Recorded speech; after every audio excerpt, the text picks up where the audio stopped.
الله من الشيطان الرجيم. بسم الله الرحمن الرحيم.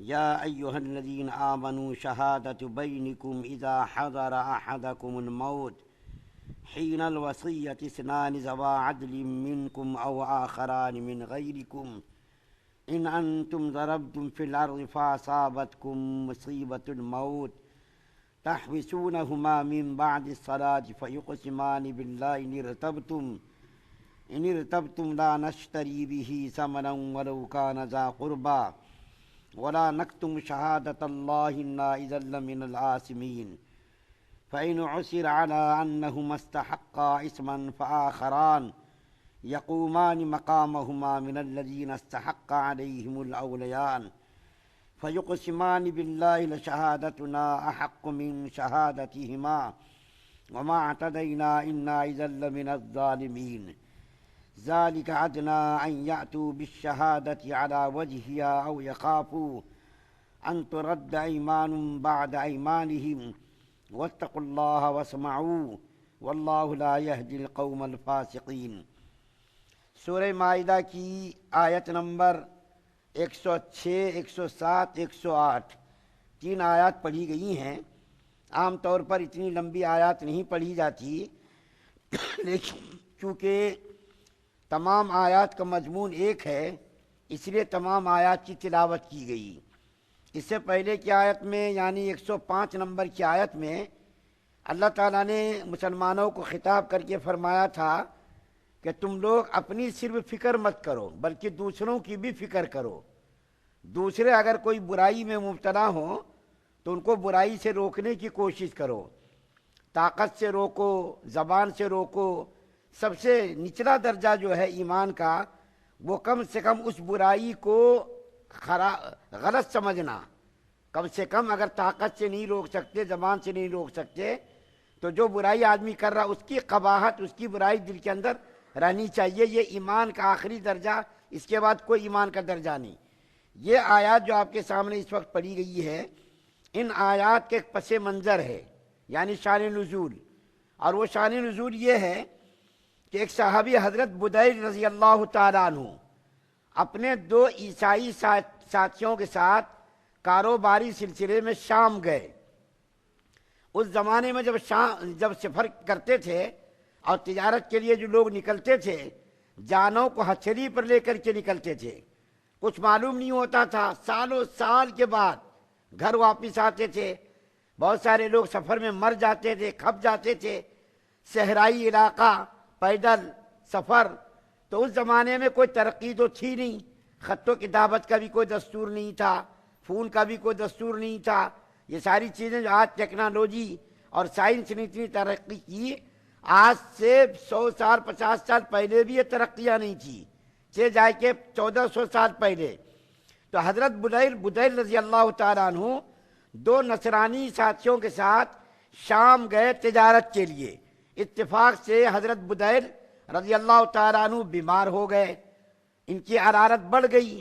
جب ان کو یہ احساس ہونے لگا کہ اب میں مر جاؤں گا، جیوں گا نہیں، اب میری موت آ جائے گی، میں جیوں گا نہیں، تو انہوں نے ایک تدبیر کی کہ پورے سامان کی فہرست بنائی، لسٹ بنائی، اور وہ لسٹ بنا کر کے اپنے سامان کے اندر اس کو چھپا کر کے رکھ دیا، اور اپنے دونوں ساتھیوں سے کہا کہ دیکھو یہ سامان میرے گھر میں پہنچا دینا، میرے گھر والوں تک، میرے وارثوں تک یہ سامان پہنچا دینا، کیونکہ میں بیمار ہو گیا ہوں، میری زندگی کا کوئی بھروسہ نہیں ہے۔ تو ان دونوں ساتھیوں نے سامانوں میں سے قیمتی پیالہ جس پر چاندی کا نقش و نگار تھا، نہایت ہی قیمتی پیالہ دونوں ساتھیوں نے نکال لیا، اور نکال کر کے باقی سامان ان کے خاندان کو، ان کے وارثوں کو دے دیا۔ اور یہ جو چاندی کا پیالہ قیمتی تھا، مکے کے بازار میں یہ پیالہ بیچ دیا۔ اب ان لوگوں نے جب سامان نکالا تو سامان سے ایک فہرست نکلی جس کے اندر ساری چیزیں تو موجود تھیں لیکن ایک قیمتی پیالہ موجود نہیں تھا۔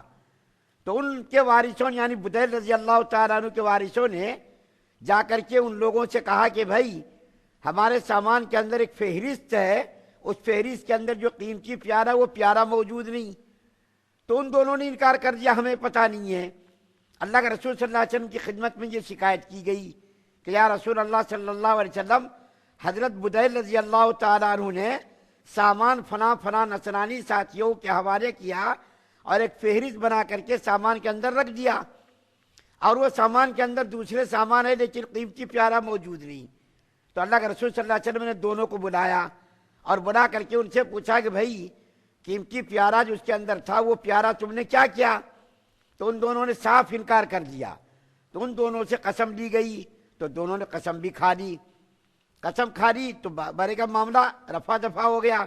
لیکن وہ پیالہ جو مکے کے بازار میں بیچا گیا تھا، بدیل رضی اللہ تعالیٰ عنہ کے وارثوں کو پتہ چل گیا کہ میرا پیارا مکے کے بازار میں بیچا گیا ہے، اور خریدنے والے تاجر نے بھی کہہ دیا کہ فلاں آدمی نے مجھ کو یہ پیارا بیچا ہے 1000 درہم کے اندر۔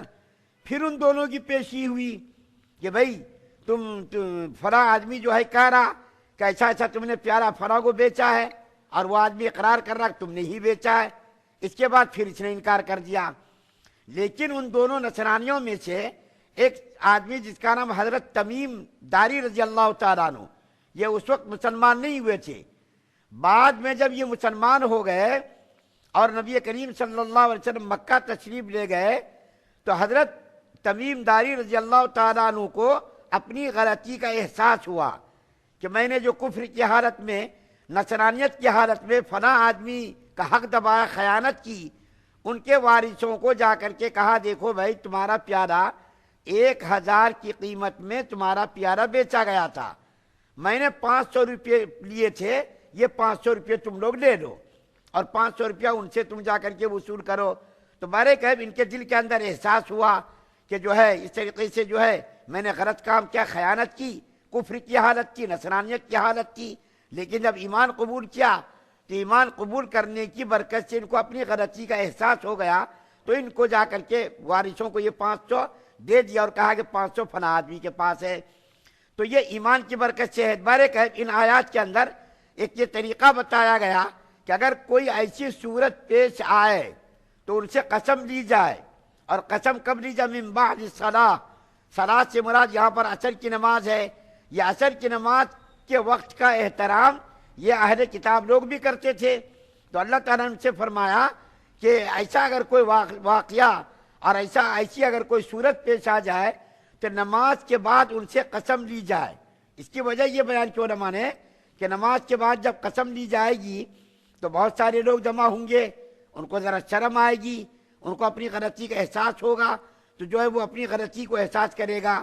تو بارے کبھی ان آیات کا میں نے ترجمہ اس لیے بیان نہیں کیا کہ ترجمہ بہت باریک ہے اور میری آنکھوں کی روشنی چونکہ ذرا کمزور ہو گئی ہے، اس لیے ترجمہ بیان کرنے میں ذرا مجھ کو پریشانی ہوتی ہے۔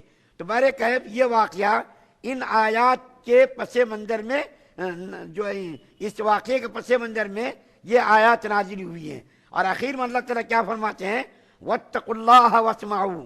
یہ بات میں بار بار ذکر کرتا آیا ہوں کہ قرآن کا یہ انداز ہے کہ جب بھی کوئی مضمون اللہ بیان فرماتے تو آخر میں وَاتَّقُوا اللَّهَ وَاتَّقُوا اللَّهَ کہتے، دیکھو اللہ سے ڈرو، وَاسْمَعُوا، اور خوب غور سے سنو کہ تم اگر کوئی خیانت کرو گے، تم سے کوئی غلطی ہوگی، دنیا دیکھے نہ دیکھے لیکن اللہ تو اس کو دیکھ رہا، اللہ کو تو اس کی پوری خبر ہے کہ اگر تمہارے دل کے اندر اللہ کا ڈر ہوگا، خوف ہوگا، تو رات کی تاریکی میں پہاڑوں کے غار میں بھی تم گناہ سے بچو گے کہ یہاں بھائی کوئی تو نہیں دیکھ رہا لیکن اللہ تو ہمارا دیکھ رہا۔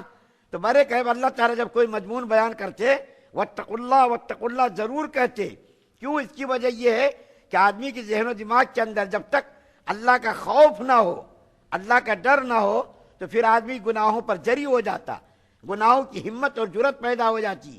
لیکن جب آدمی کے ذہن و دماغ کے اندر خدا کا ڈر غالب ہوتا ہے تو اس کے سامنے دولت کا ڈھیر کھڑا کر دیا جائے یا خوبصورت حسین عورت اس کے سامنے آ جائے، خدا کا ڈر ہے تو خوبصورت عورت کو نہیں دیکھے گا، دولت کے ڈھیر کو لات مار دے گا۔ اللہ تعالیٰ سے دعا ہے کہ اللہ تعالیٰ ہم تمام مسلمانوں کو سننے زیادہ عمل کرنے کی توفیق عطا فرمائے۔